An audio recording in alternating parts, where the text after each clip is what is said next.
all know someone who's been impacted by breast cancer. It doesn't discriminate. Women of all ages and ethnic backgrounds are at risk.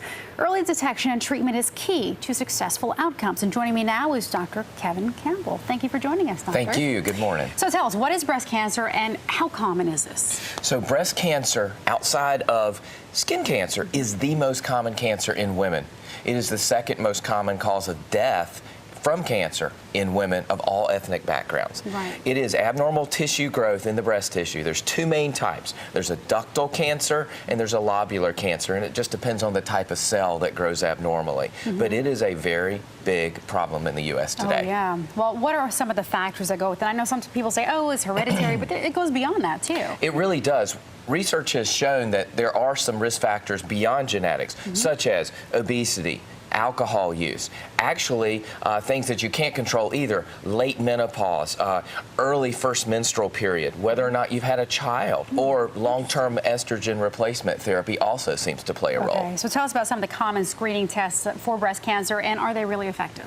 So we do believe they are effective. There are three types of tests. One is breast self-exam that women should do on a monthly basis, and your doctor can teach you how to do that. The second one is to have a yearly breast exam by a healthcare professional when you have your yearly OBGYN visit.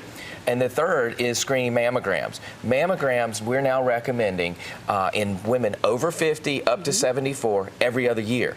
Now, if you have a risk factor or a family history, talk to your doctor because they may want to screen you as early as 40. Oh, that makes sense. All right, so tell us, what are some of the, certain ways you can impact the survival rate? How can you help us survive? It's not a death sentence, really. It's not. I think early detection is critical because if we detect it early, before it's spread outside the breast tissue to the lymph nodes and other things of that sort, we're able to really effectively treat it. I think that also being able to prepare your family, your friends, and yourself for the treatment process goes a long way to survival. Yeah, absolutely. And, you know, we were talking about mammograms earlier, and we are actually involved in helping out with that. Barbells for Boobs is an event that's taking place this Saturday. And you've been very active with this at RDU, CrossFit RDU. So let's go ahead and take a look at some of that video that we were actually working on together. You've been very active. Me, I attempt to do it. But this is an event that's taking place to get women mammograms for free. Right. This Saturday, CrossFit RDU, the owner, Steve Johnson, is a very philanthropic fellow, and he's a great trainer. He actually goes and is providing, we're raising money to provide free screening mammograms for women who can't afford it.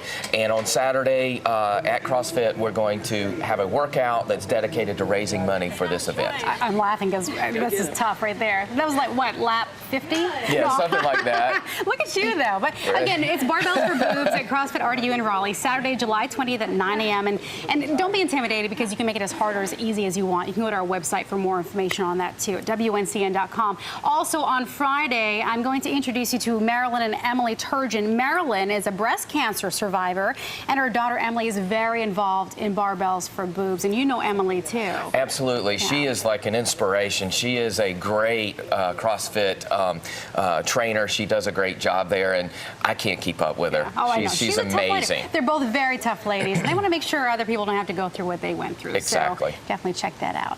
Thank you, Doctor. Thank you.